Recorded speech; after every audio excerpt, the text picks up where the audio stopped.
They were both taken hostage by Hamas, the terrorist organization, the night before last. They were finally returned to Israel. Now, the Prime Minister sent his condolences and, speaking to the families and on behalf of the entire nation, embraced them, their dear parents and their family, both the Daniel family and the Neutra family. They both thanked the Prime Minister and asked him to act with the same determination that has brought back all but 8 of our remaining hostages, though tragically only their remains this time. The Prime Minister shared with the families that precise same determination that drives him to bring back all of the murdered hostages, all of the hostages, for proper and dignified burial. The Prime Minister expressed his great appreciation for the heroism of Omer Neutra and Oz Daniel. He said that their actions, fighting even when they were overwhelmed by the terrorist invasion, has served and will serve as an inspiration for generations of defenders of Israel.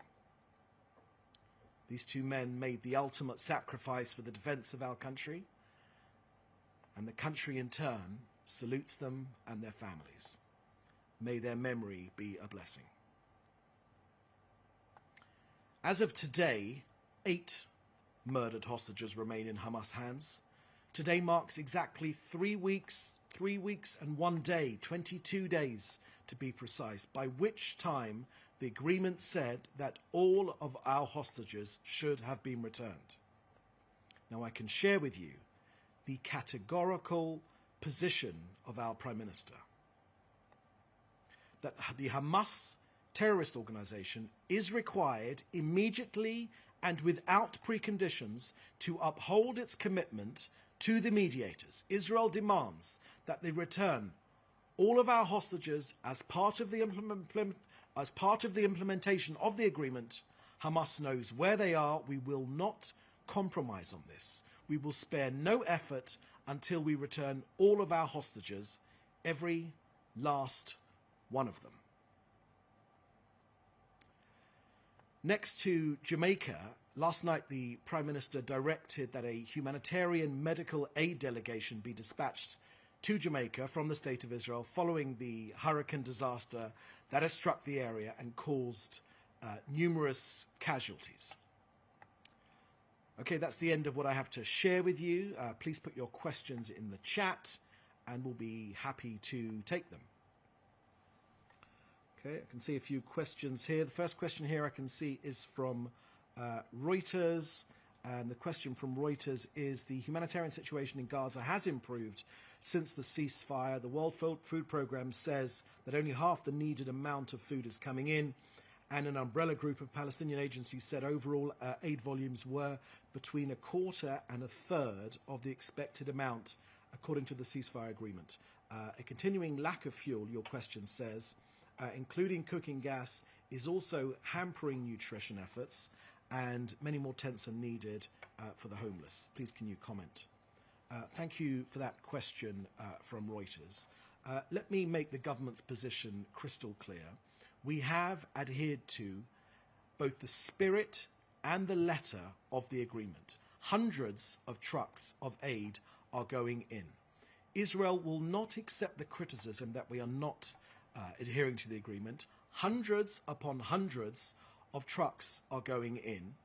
The issue, as ever, as CENTCOM itself, the American Armed Forces released over the weekend, that Hamas are looting the aid trucks, they are stealing the aid, they are up to their usual dirty tricks, feeding their own people, stealing the food from their own people and selling it back to them at exorbitant prices.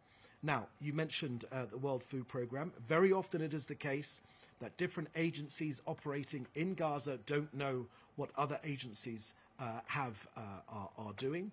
But from Israel's point of view, we are adhering to the letter of the agreement. Hundreds upon hundreds of aid trucks are going in.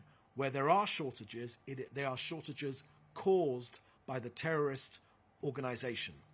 Now, the agreement makes crystal clear that the 20-point agreement that we hostage release framework that we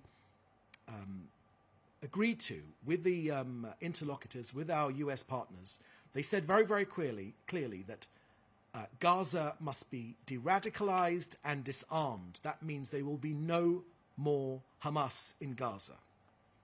Now, when there is no more Hamas in Gaza, that will mean that the people, the terrorists that steal the aid, will stop stealing the aid. Gaza must become de-radicalized, terror-free zone, posing no threat to both us and its own people. And the issue with aid is most certainly with Hamas, who are stealing the aid. That's the answer to that question. Next question I can see here is from David Clement from the News Forum. Does the Prime Minister's office have comment on the US resolution for a US-backed security force in Gaza?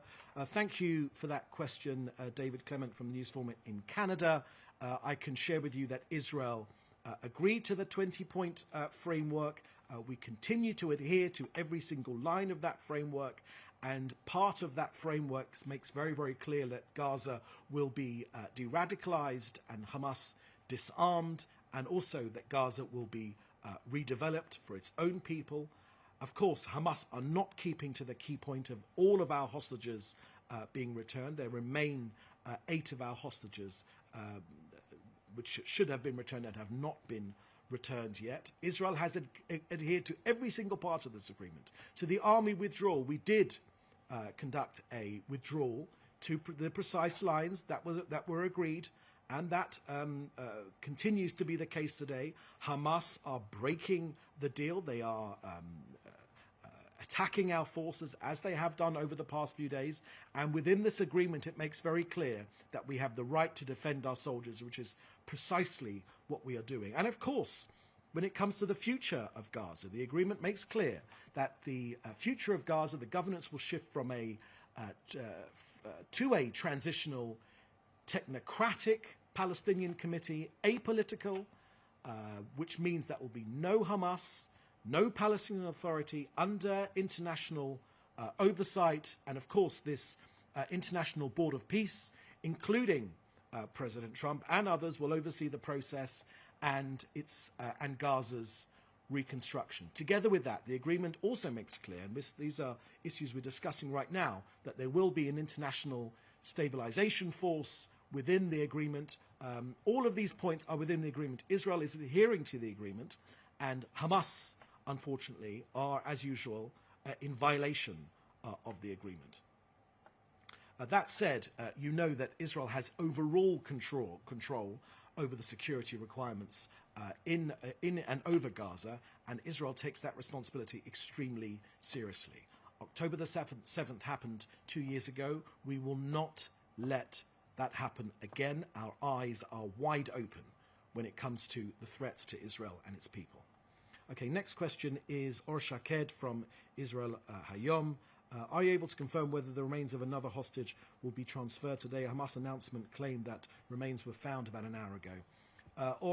Thank you for that question. I haven't got anything to share with you. Just to reiterate the point that our intelligence services know, and the Prime Minister has made this crystal clear, Hamas know precisely where our hostages are. They know precisely where they are. So this game which they're playing, which they were exposed to the other day when they played this grotesque game of burying the remains of a hostage and then uncovering, using a digger, uncovering the remains of that hostage. This appalling game which they played last week. They've been exposed. Hamas are cheating President Trump. They are cheating the American people. And as President Trump has made clear over the last couple of days, he knows very well what Hamas is up to, as do we, of course. So I haven't got anything more to share with you on that. Next question is from Bashar from the Ori News Agency. Is Israel going to attack southern Lebanon? Thank you for that question, Bashar. There is a ceasefire agreement currently in place with Lebanon. There have been positive moves from the government of Lebanon to exert control over its own territory. But this agreement is different to past agreements because Israel has made clear that this is an agreement that will be enforced. Where there is a threat to our country, to Israel, from Hezbollah, either rearming or trying to embed themselves into positions, Israel will not let that happen. And we have made clear now that Lebanon can do more when it comes to enforcing that Hezbollah are not able to rearm and pose a threat to Lebanon as well as to Israel in the future. But the answer to your question is obviously I won't be sharing with you our operational matters, but Israel will enforce the ceasefire agreement.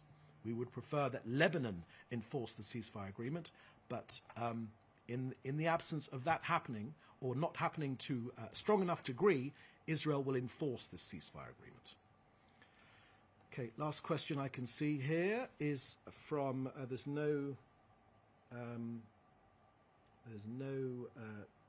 name to this question. How long will Israel wait for the killed hostages to come home? This should have been done 3 weeks ago. How much patience do you have? Thank you for that question. Perhaps you can tell us your news outlet. Israel's patience is not inexhaustible. There was an agreement, a 20-point framework hostage release agreement.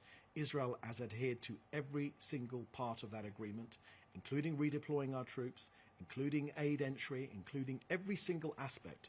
Hamas are using this as an opportunity to kill their own people, and the key point of this agreement, which was all of our hostages should have been returned by now. They are dragging their feet. It's clear that everyone knows that. The Americans know that Hamas is cheating them. Hamas agreed to this agreement. The key point is Israel's eyes are wide open. We will not go back to October the 6th, 2023. We know what Hamas is. We know what their jihadi ideology is. We know that they will attack us again because that is what their jihadi ideology dictates that they do. And we will defend ourselves. Make no mistake, we will defend ourselves. Hamas must release the last remaining hostages. Israel has been clear about that, and the US has been clear about that. Okay, that's the last question we've got. So thank you for joining us. We'll have another briefing again this time tomorrow. In the meantime, please do stay safe, and we'll see you next time. Thank you very much. Bye-bye.